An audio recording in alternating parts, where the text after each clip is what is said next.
यह डिक्टेशन आपको achievers classes की तरफ से दी जा रही है। आपकी डिक्टेशन अगले 3 सेकंड में शुरू होगी। 3, 2, 1 स्टार्ट। स्वतंत्रता आंदोलन का प्रारंभ आमतौर पर 1885 में कांग्रेस की स्थापना से माना जाता है। स्टॉप। किंतु इसे 1857 की क्रांति के साथ जोड़ा जाना चाहिए। स्टॉप। इस क्रांति की विफलता के बाद आज़ादी की चाह जो कभी मरती नहीं है, भूमिगत हो गई और समाज सुधार आंदोलनों के रूप में प्रकट हुई। स्टॉप। अतः कांग्रेस की स्थापना से पहले चले समाज सुधार आंदोलनों को भी आज़ादी के आंदोलन का हिस्सा मानकर चलना उचित होगा। स्टॉप।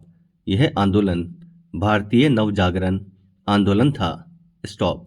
उसने देश को जगाने और उसके हीनता बोध को खत्म करने का काम किया। स्टॉप। उसी ने स्वदेशी संस्कृति, स्वदेशी भाषा, स्वदेशी शिक्षा और स्वदेशी राज्य व्यवस्था का विचार दिया। स्टॉप। पैरा। स्वतंत्रता आंदोलन का पहला दौर ब्रिटिश शासन के स्वीकार किंतु उसकी नीतियों के मृदु विरोध का था। स्टॉप। इस दौर के राष्ट्रवादियों ने अधिकतर भाषणों, प्रस्तावों और याचिकाओं में ब्रिटिश शासन की गलत नीतियों के खिलाफ आवाज उठाई। स्टॉप। उन्होंने भारत की बढ़ती हुई गरीबी की ओर ध्यान दिलाया। स्टॉप। गरीबी को दूर करने के लिए देसी उद्योगों और कृषि को प्रोत्साहन देने के सुझाव रखे।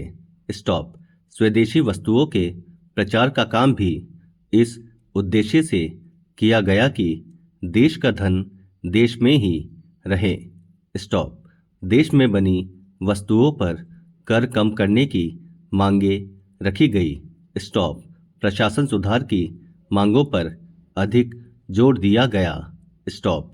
उच्च श्रेणी के पदों के भारतीयकरण, पुलिस के अत्याचारों तथा नौकरशाही, भ्रष्टता तथा संवेदन शून्यता की तरफ ध्यान खींचा गया।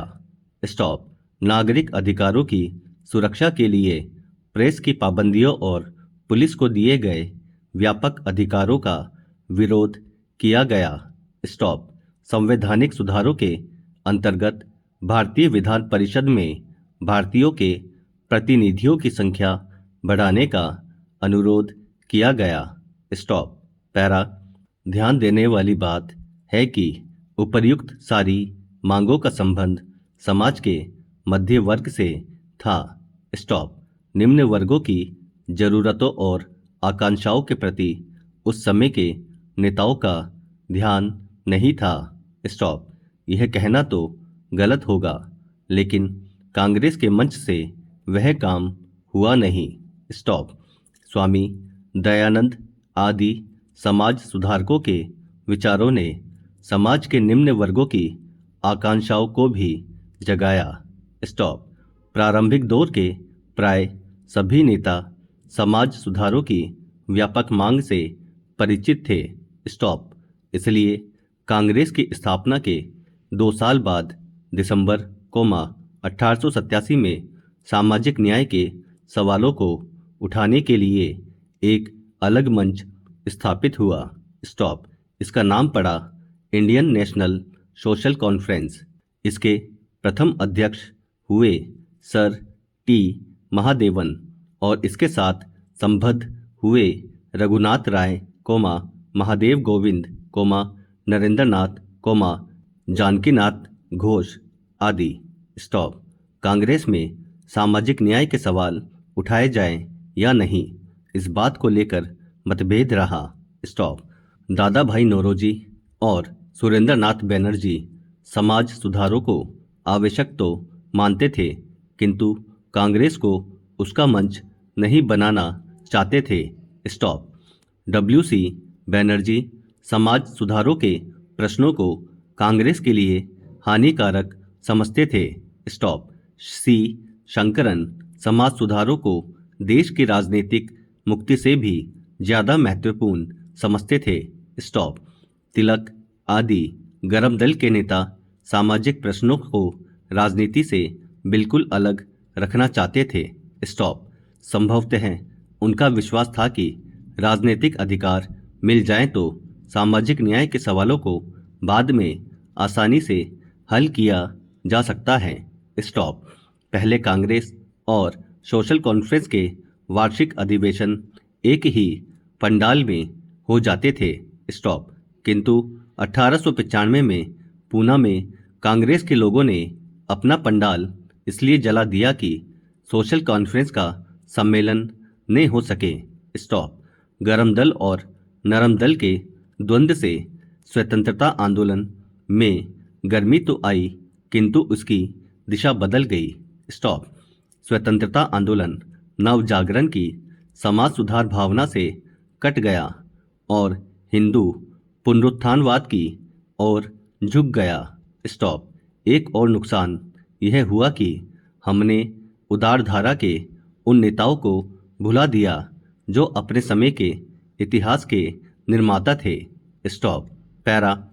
जब गोपाल कृष्ण गोखले ने सर्वेंट्स ऑफ इंडिया सोसाइटी बनाई तो दलित वर्गों के उत्थान की भी सोसाइटी का एक प्रमुख उद्देश्य बनाया। स्टॉप। उसके एक साल बाद 1906 में रामजी शिंदे नाम के एक सज्जन के सहयोग से भारतीय दलित वर्ग मिशन नाम की संस्था की स्थापना की। स्टॉप। 1905 में मुस्लिम लीग की स्थापना हो चुकी थी। स्टॉप। स्वतंत्रता आंदोलन अब तक सीधे मार्ग पर बढ़ रहा था। स्टॉप। अब उसमें कई पेच आ गए। स्टॉप। एक तरफ दलित वर्गों की आकांक्षाएं उभरी, दूसरी तरफ अल्पसंख्यक वर्ग, जिनकी तादाद कुल जनसंख्या का लगभग 1/3 थी, अपने हकों की मांग करने लगे। स्टॉप। हमारे पूरे स्वतंत्रता आंदोलन में और स्वतंत्रता मिलने के बाद भी इन पेचों को समझने की ठीक ठीक कोशिश नहीं की गई और जिनका फल हमें देश के विभाजन में और दलित वर्गों की अब तक बनी हुई शोचनीय स्थिति में मिला। स्टॉप। अतः नई पीढ़ी के लोगों के लिए यह जरूरी है कि वे स्वतंत्रता आंदोलन के इन पेचों को समझते हुए अपने स्वतंत्र निर्णय लें। स्टॉप। पैरा। स्वतंत्रता आंदोलन का दूसरा दौर, जिसे संघर्ष का दौर कहा गया है, मुख्य रूप से 3 व्यक्तियों के आसपास घूमता है। स्टॉप। ये हैं बाल गंगाधर तिलक, लाला लाजपत राय और विपिन चंद्र पाल। स्टॉप। लोकमान्य तिलक गोखले जी के साथ ही कांग्रेस में 1890 में आए। स्टॉप। दोनों उच्च कोटि के विद्वान और अद्भुत लेखक थे। स्टॉप। लेकिन स्वतंत्रता आंदोलन की रणनीति के बारे में दोनों में मतभेद था। स्टॉप। गोखले जी नरम दल के थे और तिलक जी गरम दल के। स्टॉप।